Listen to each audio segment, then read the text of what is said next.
أعوذ بالله السميع العليم من الشيطان الرجيم بسم الله الرحمن الرحيم السلام عليكم ورحمة الله وبركاته الحمد لله رب العالمين والصلاة والسلام على أشرف الأنبياء والمرسلين وعلى آله وصحبه أجمعين أما بعد.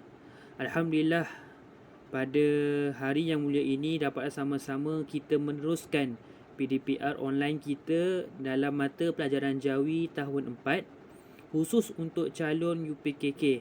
Baik, murid-murid yang dikasihi oleh Allah Subhanahu Wa Taala, untuk calon UPKK 2020 dan 2021 boleh menonton video yang Ustaz buat pada hari ini untuk kita sama-sama memahami ataupun refresh semula bagaimana mata pelajaran Jawi yang kita telah belajar selama ini.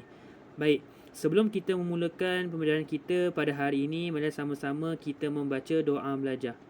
A'udzubillahi minasyaitonirrajim. Bismillahirrahmanirrahim. Alhamdulillahi rabbil alamin. Wassalatu wassalamu ala asyrafil anbiya'i wal mursalin wa ala alihi wa sahbihi ajma'in. Allahumma aftah alaina hikmataka wanshur alaina min khazaini rahmatika ya arhamar rahimin. Rabbi shrah lana sudurana wa yassir lana umurana wahlul min lisatina yafqahu aqwalana. Rabbi yassir wa la tu'assir, Rabbi tammil bil khair. Wa sallallahu ala sayyidina Muhammadin wa ala alihi wa sahbihi wa baraka wa sallam. Walhamdulillahi rabbil alamin. Alhamdulillah, moga-moga dengan bacaan doa kita tadi dapat memberikan manfaat serta keberkatan untuk kita belajar pada petang ini, insya-Allah. Baik, murid-murid yang dikasihi oleh Allah Subhanahu Wa Taala, bagi mata pelajaran Jawi tahun 4, kita akan melihat isi kandungannya sebelum kita mempelajarinya.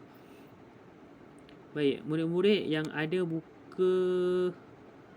buku boleh buka muka surat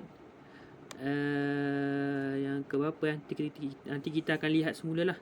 Cuma fokus pada petang ini, Ustaz akan mengajar berkaitan tentang pelajaran pertama, 2 unit sahaja pada hari ini, iaitu kedudukan huruf Hamzah. Kedudukan huruf Hamzah. Unit yang pertama, huruf Hamzah di atas huruf Alif. Manakala unit yang kedua, huruf Hamzah di bawah huruf Alif. Jadi murid-murid yang dikasihi oleh Allah Subhanahu Wa Taala boleh muka surat. Kita tengok yang pertama. Baik, yang pertama Jadi kita tengok Okey, perhati dan fahami kedudukan huruf Hamzah. Ingat, bila kata kedudukan huruf Hamzah, dia ada 5 perkara yang penting. Maksud 5 ciri-ciri ataupun 5 jenis yang perlu awak fahami, yang perlu awak ketahui.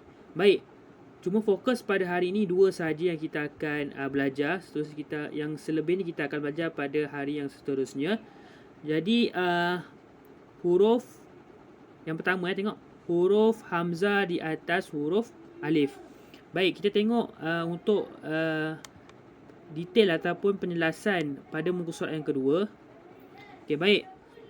Baca dan fahami penggunaan Hamzah di atas huruf Alif.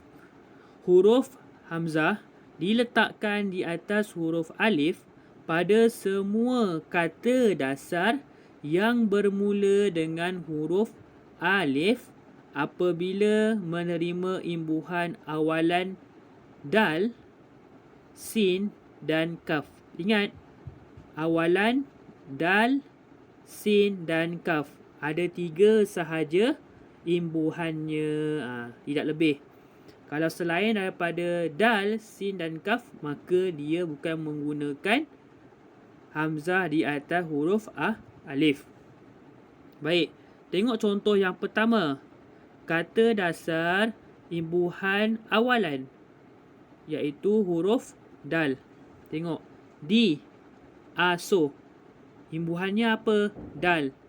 Kata dasarnya apa? Aso. Tengok, kami diasuh. Tengok pada huruf hamzahnya. Hamzahnya di atas huruf alif.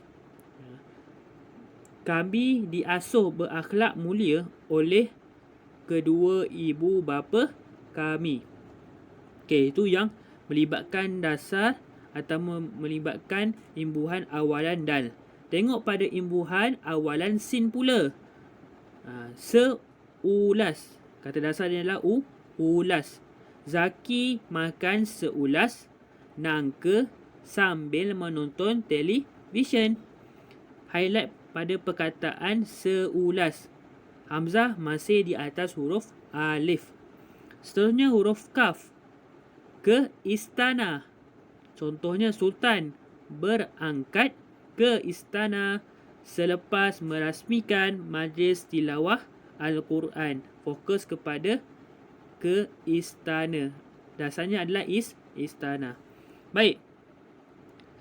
Itu yang pertama yang murid-murid perlu fahami. Mesti ada imbuhan awalan dal, sin dan kaf. Kita tengok pula kepada yang kedua. Masih dalam tajuk huruf hamzah di atas huruf alif. Fungsi hamzah di atas huruf alif ialah sebagai pembeza maksud. Apa maksud pembeza maksud? Bila kita ubah tanda tersebut akan memberi maksud yang lain. Tengok contohnya, imbuhan dal, sin dan kaf masih kekal dengan imbuhan awalan yang sama. Tengok imbuhan dal, kata dasarnya ada arah. Bila kita letakkan huruf hamzah di atas huruf alif, maka kita akan sebut diarah. Okey, dengar betul-betul, diarah. Jika kita tidak meletakkan hamzah di atas huruf alif, maka bacaannya adalah darah. Maka di situ bila kita sebut ada dua perbezaan apabila kita meletakkan hamzah di atas huruf alif ataupun tidak. Okey, murid-murid kena fokus, kena fahami dengan betul-betul supaya tidak tersalah maksud. Tengok contoh yang lain. Sealiran. Okey, bila kita letakkan hamzah di atas huruf alif, akan kita sebut maksudnya sealiran. Kalau kita tidak letak hamzah di atas huruf alif, maka sebutannya adalah saliran. Beza sealiran dengan saliran. Beza kedua-duanya. Beza pada penulisan serta beza pada maksudnya. Yang ketiga, ke awan. Kalau kita letak hamzah atas huruf alif, maka jadi ke awan. Ke awan, di ataslah ke awan. Tetapi bila kita hazaf ataupun kita tidak meletakkan hamzah, maka dia akan jadi kawan. Sangat-sangat berbeza maksudnya. Baik, itu yang kedua. Jika huruf hamzah, dah sebut tadi lah. Jika huruf hamzah tidak diletakkan di atas alif, bunyi dan maksud perkataan itu akan berbeza makna. Tengok yang ketiga. Bagi perkataan yang berulang bunyi I dan I taling atau bunyi U dan O, kedudukan hamzah tetap di atas huruf alif. Maka kita tengok contoh. Dia bagi contoh I, I taling, U dan O. Tengok contoh yang pertama, I. Perkataan indah. Bila kita gabungkan dengan imbuhan awalan sin, seindah, maka kena tambah hamzah di atas huruf alif. Kalau tengok betul-betul indah, I, mesti secara logiknya hamzah akan berada di bawah huruf alif. Apabila digabungkan dengan imbuhan awalan sin, maka dia tidak berubah tetap. Hamzah di atas huruf alif. Tengok contoh yang lain. I taling. Contoh. Elok. Silap. Elak. Maka jawapannya, bila kita gabungkan dengan imbuhan awalan di, maka dia akan jadi dielak. Baik, dielak. Tengok pada contoh you pula. Ulas, seulas. Dan begitu juga pada huruf O. Olah, diolah. Itu yang ketiga. Kita terus kepada yang keempat. Bagi kata pinjaman Arab yang bermula dengan huruf alif dan dengan vokal I atau U, kedudukan hamzah tetap di atas huruf alif. Ingat, bila kita sebut penggunaan huruf hamzah di atas huruf alif, ada 4. Yang keempat ni dah yang kita akan belajar. Baik, contohnya perkataan usul. Usul adalah pinjaman daripada bahasa Arab. Bila kita letakkan imbuhan awalan dal, maka dia akan tetap diusulkan. Begitu juga pada huruf sin. Ikhlas, seikhlas. Dan pada huruf kaf juga. Iman, keimanan. Okey. Ustaz Arab murid-murid dapat memahami dengan sebaiknya. Ingat, ada 4 yang menggunakan huruf hamzah di atas huruf alif. Jadi, kita terus kepada unit yang kedua. Okey, ini adalah latihan ataupun lebih kepada contoh yang boleh murid-murid boleh baca. Okey, baik. Ustaz terus kepada unit yang kedua, iaitu huruf hamzah di bawah huruf alif. Tadi huruf hamzah di atas. Unit yang kedua, huruf hamzah di bawah huruf alif. Okey, ini adalah contoh yang diberikan. Boleh sama-sama kita baca. Islam adalah agama yang diturunkan. Sehingga akhirnya lah. Okey, baik. Perkataan Islam. Yang kedua, perkataan apa tu? Melalui email. Yang ketiga, Istanbul. Yang keempat, Okey, nak tahu penjelasan lebih detail, kita akan baca di bawah pada muka surat yang ke-9. Huruf hamzah di bawah huruf alif simple saja. Ada 3 perkara yang penting perlu murid-murid fahami dan jelas. Baik. Baca dan fahami. Yang pertama, kata dasar perkataan bahasa Arab dimula dengan huruf alif dan hamzah.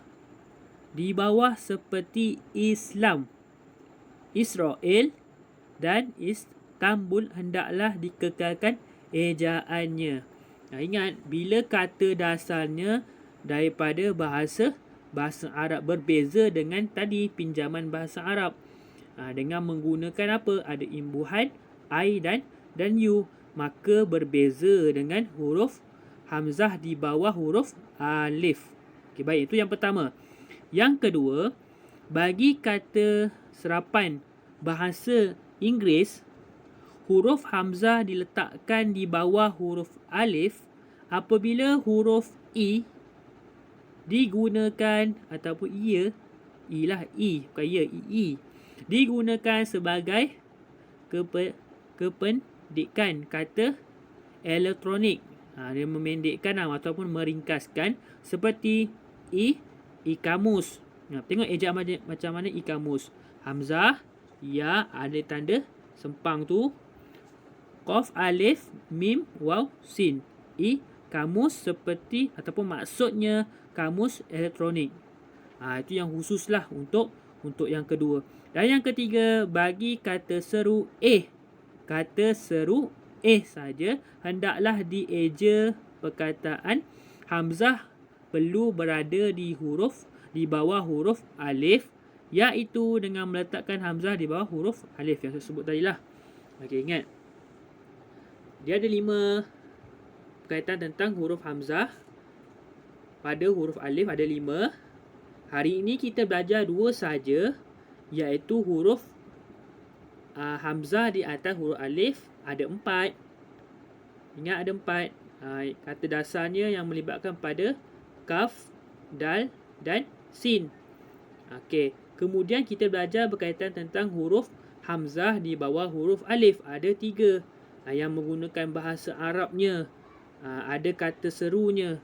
Itu saja untuk perkongsian Ustaz pada hari ini. Moga murid-murid dapat memahami dengan baik. Dan jika tidak fahami, boleh melihat semulalah buku teks Jawi tahun 4. Baik, sekadar itu saja untuk hari ini. Apa yang baik itu datang dari Allah Subhanahu Wa Taala. Apa yang kurang dan lemah itu daripada kelemahan diri ustaz sendiri.